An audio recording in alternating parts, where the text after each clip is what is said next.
I'll tell you, I don't know why this has to be so hard. And quite frankly, I'm getting kind of tired of it. I'm just tired, burned out. Let me give you some context to this. It is going to start with my daughter. Please bear with me. Some of you probably don't care, but I do, and this is important, I think. And secondly, I'm a proud father. So just bear with that. I have every right to be a proud father. So I homeschooled my daughter. She went to college when she was 14. Now my daughter has, I can't tell you how much education she's got. I've actually gotten confused by it all. I know she has some sort of doctorate degree or something. Got letters behind her name now. She gets amazing grades. She got a 4.0, which is your best score all the way up until her last year. So she did a video a while back. She's actually done a couple that I want to bring into this video. The first one is she was talking about literacy in the United States, and there's something like, don't quote me on the numbers, but something like 90% literacy in this country. Yet people don't understand what they read, and so the actual literacy number is like 30%. And I see this a lot in the comment section. Somebody will leave a comment, and I'll reply to the comment, and they'll come back with the third comment like, what do you mean? What are you talking about? So they only remember what they said. Now remember, she's a major in English. I think a doctorate. I don't know. But anyway, she's a master in English. And she doesn't like people using big words when they're trying to explain something. People who are novice in a subject, such as a student, let's call it a student of solar panels, for example. They'll use a bunch of big words because that's all they know. They read a textbook, they basically memorized the textbook, and so if they were going to talk about it, they're going to talk to you in terms of the textbook. They don't have a mastery level knowledge of the subject matter to be able to just off the cuff talk about the subject. So anybody could understand it. And again, I see this a lot in my comment section. There's things that people bring up in the comment section, words that I'll have to Google. And then when I realize what they're saying, it's like, why didn't you just say it this way? It would have been so much easier for me to interpret. But what it is, as a matter of fact, I think a lot of them just go to Wikipedia, copy and paste. I know that one person at least did that.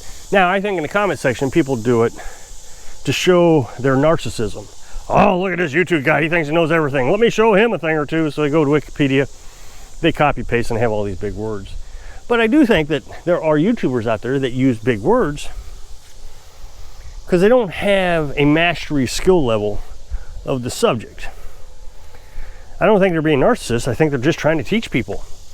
So they may go to Wikipedia so they can easily explain to you what they're wanting to explain to you.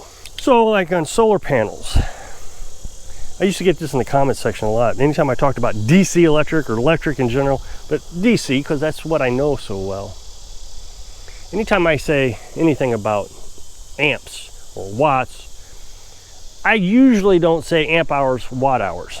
I say this solar panel right here is 5 amps, 100 watt solar panel. When I'm describing this, what I usually describe is, let's say my freezer is 1 amp or 120 watts, which is it's what it is, 120 watts, 1 amp. Solar panel is 100 watts, 5 amps. So when I'm explaining it to you, I'm making a direct comparison.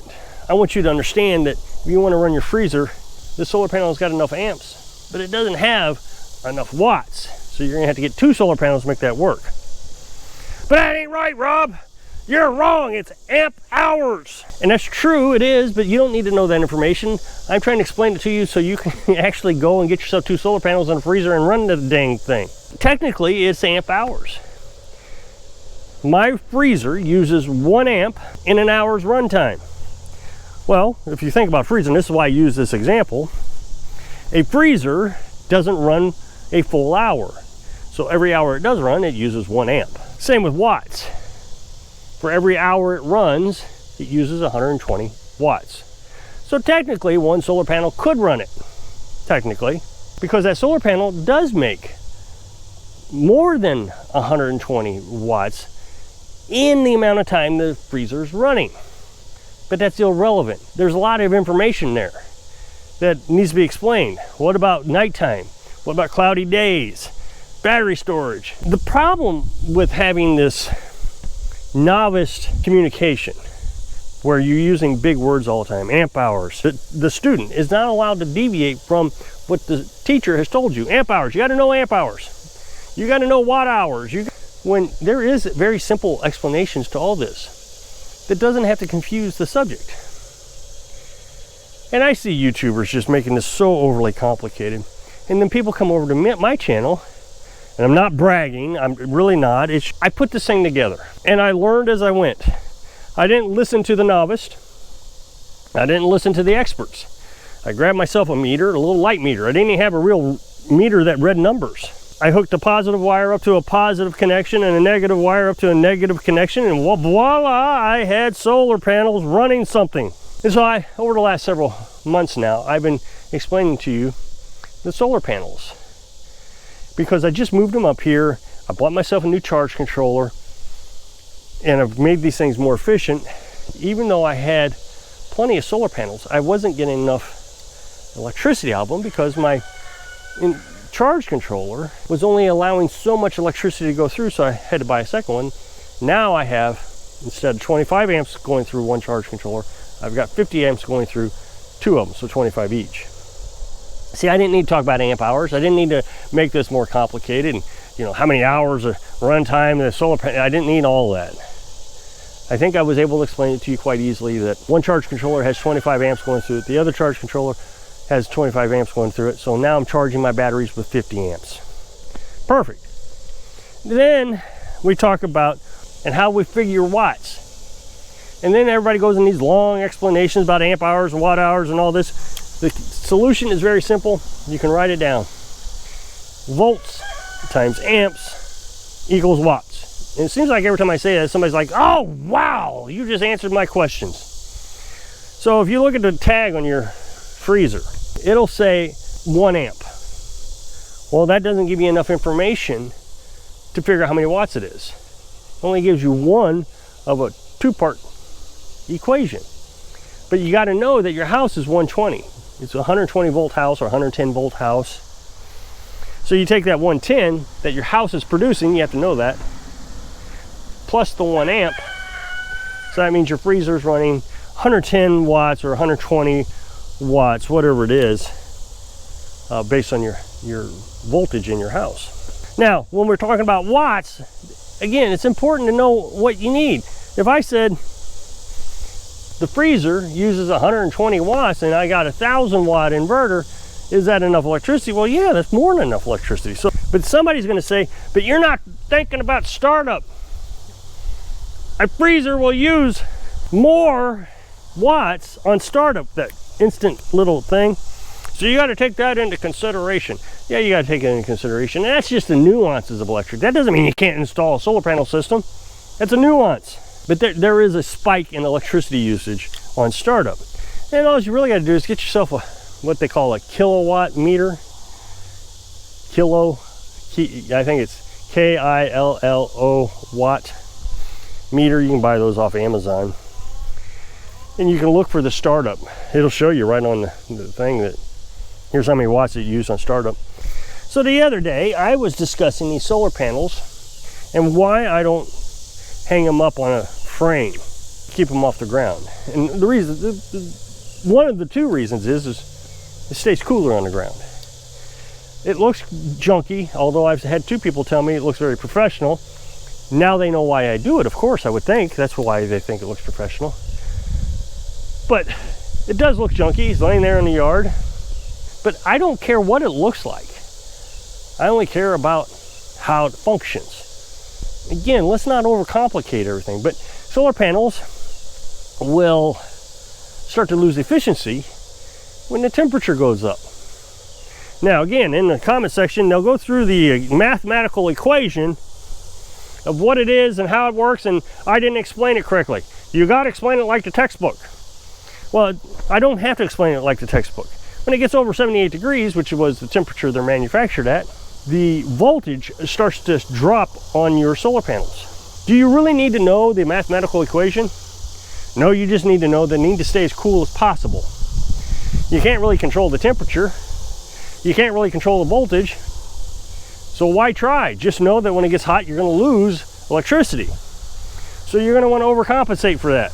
Another person commented the other day and explained to me that the reason I'm having problems is because I've wired my system up for 12 volts. I've said in the past, on cloudy days, I have to wait until the solar panels can produce 14.4 volts before the charge controller kicks on. I understand 12 volts. I like 12 volts. However, if I wired 2 of my solar panels together, where I reverse the polarities, basically, negative to positive, positive to negative, I should be able to get 24 volts. Well, in this case, it would be 40. It would be 40 volts because my solar panels actually produce 20 each. And then the charge controller would change the extra volts that I don't need into amps. I simply replied back, I can't do that because my charge controller shuts off. It's a safety feature.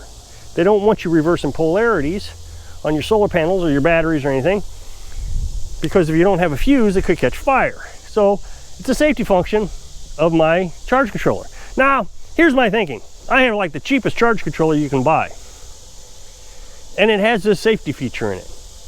I would imagine all of them have this safety feature in it. So what I said was, is in order to make this work, I would have to buy 2 24 volt solar panels, one for one charge controller, one for the other charge controller.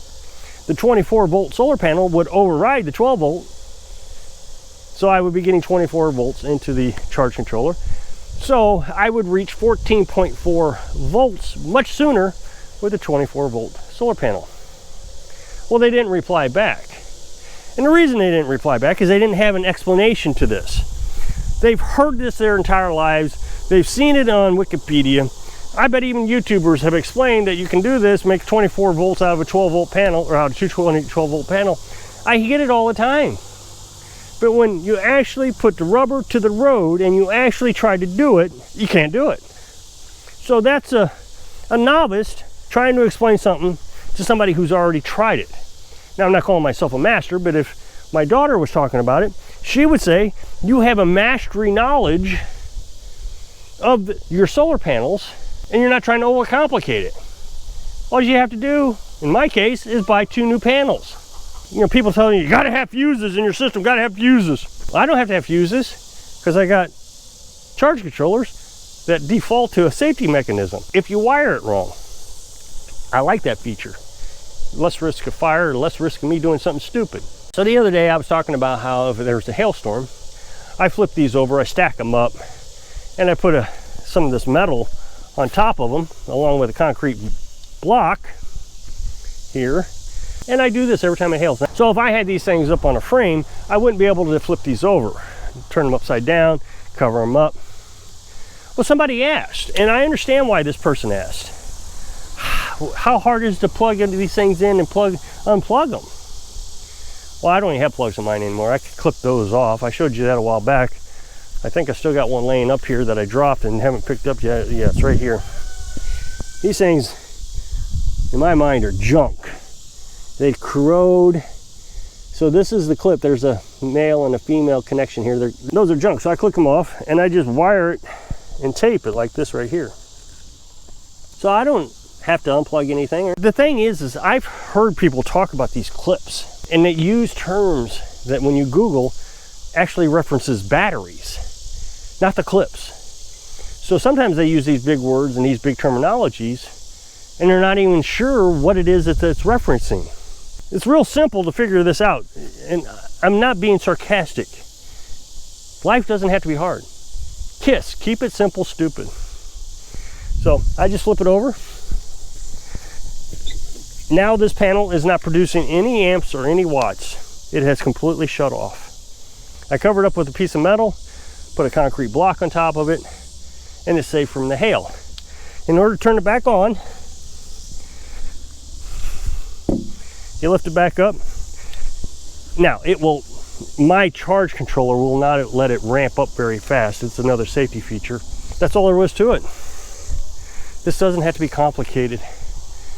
I try to explain this all the time. Just keep it simple. Get yourself a panel, get yourself a battery, These are rich solar. You can get them on Amazon. 12 volts, 100 watts. Go to Walmart, get yourself a RB battery, the biggest one there. While you're at Walmart, in the battery section, get yourself a 1,000 watt inverter. Those are modified sine wave, but it'll work for experimental reasons. Go to Amazon and get yourself an MPPT charge controller. Hook all the positives up to the positive, hooks all the negatives up to the negatives, and you're off and running. It's just not hard. Don't let the novice who are pretending to be experts, masters, confuse you. So if you click this up next box, takes you to a video where I was talking about being prepared. So if I can inspire you to keep it simple so you can live your dreams. Thanks for watching.